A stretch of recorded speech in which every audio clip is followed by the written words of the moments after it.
Change your movements, get into that pocket.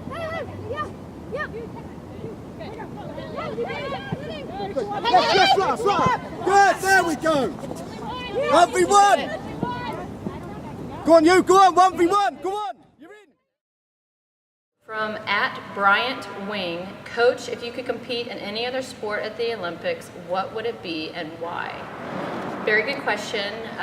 Obviously, soccer is near and dear to my heart, but recently I have really enjoyed the equestrian. I think it's my love of animals put together with my love of sport. Plus, I love the fact that men and women compete against each other. And there's just a beauty and an art to it that I think is very, very interesting. And the whole like kind of steeple race for the horses was like really fun for me to watch. From @Chris_Brooks, when you think back to '04, heading into extra time in those games, are there any teammates' words that stick in your mind? Anything that was said that gave you personally an extra lift in that situation?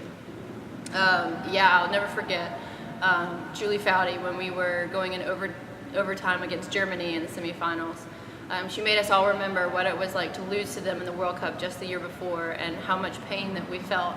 And we were in that huddle and she was like, we never forget that and we're never going to have that same feeling again. And it was one of the best speeches that she ever gave, and all of a sudden we came out as a team and we just completely, had more energy. We dominated Germany and we came out with the victory. So Julie Foudy is one of the best leaders I've ever had, so those words will always stick in my head forever. From @Emily Rogowski, besides winning gold, what was your favorite Olympic moment?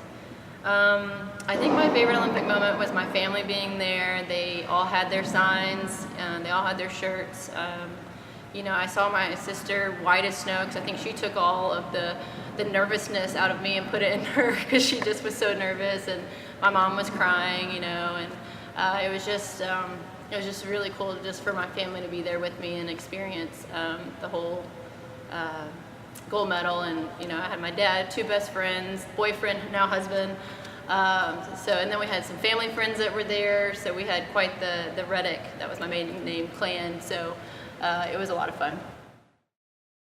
From @Deegley, D-E-E-G-L-E-Y, I'm sorry if I mispronounced your name. Is it an advantage or disadvantage to be based in the athlete's village? I got a little bit of both. We being soccer, we have to travel to all these different locations. And so I got to experience the whole country. We went to Crete, Thessaloniki, and then we went to Athens and we made it to the semifinal. And I think I like the idea of seeing the whole country, and you get put into a very secure hotel and you're away from all the other athletes, so you can really focus in on what you want to do. And that's a lot of fun, but it was one of the coolest experiences of my life to be in the Olympic Village and just talking to different athletes, finding more about their sport, finding what they do to train to get to where they're at. And I think there's a lot less distractions on the road, but it's really cool to interact with so many different athletes, elite athletes from all over the world. So it's hard to say, but I think there's positives and negatives to both, but I really enjoyed the Athlete Village a lot. From @MS Kenny, or Mrs. Kenny, I don't know, MS Kenny. Do you still have the olive branch wreath from the 2004 Olympics, assuming it would last that long? It did last that long, and I do still have it. It's in my parents' house in Birmingham, Alabama, but we made sure to bring that back from Athens. We didn't want it touched by anyone because the leaves would easily fall off, but we made sure to bring it back, and it is still alive and well in our house, along with some other Athens paraphernalia. From @JGO13. If you could suit up and play on a specific field one more time, which field would it be and why? That's an actual real easy question for me. You would think it'd be hard, but I would suit up Tar Heel Blue, Carolina. I'd go back to Fetzer Field and play for UNC. I loved playing for the U.S., but we never really had a home field. So we played all over, the U.S., and we all played all over the world. But with UNC, you always came to Fetzer Field, and that was your home base, and that's where you defended your turf. And my 4 years at Carolina changed me as a person, changed me as a player. They're the reason why I was I was able to get to the national level. I treasure all my memories there, and I would go back there and suit up anytime. I watch them still playing now, and I get so jealous. So I love the Tar Heels. So we better win again this year. From @Lens CO303. Did you have a must-do in your pre-match routine prior to each Olympic match in 2004?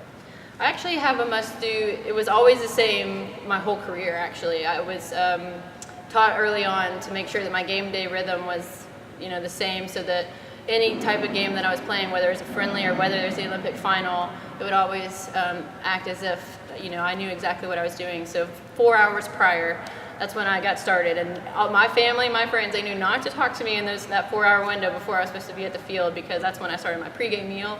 That's when I took my nap. That's when I read my Bible and prayed, and that's when I just kind of focused in and thought about what I was supposed to do in the game, and who was going to be on the field with me and who I was going against, and just really focused on the ins and outs of the game. So I just made sure to keep that routine similar throughout my whole career, so that no game was different. So when I got to that Olympic final, it was just like every other game. And from @BarstonArmada, what's the most fun thing you ever did in the Olympic Village or during the Olympics outside of soccer? Good question. So one of the more fun thing was to see how many athletes would eat McDonald's in the Olympic Village. There's a McDonald's sitting inside, and it was kind of like once the athletes were done, everybody splurged on McDonald's, and that was really fun and interesting to watch.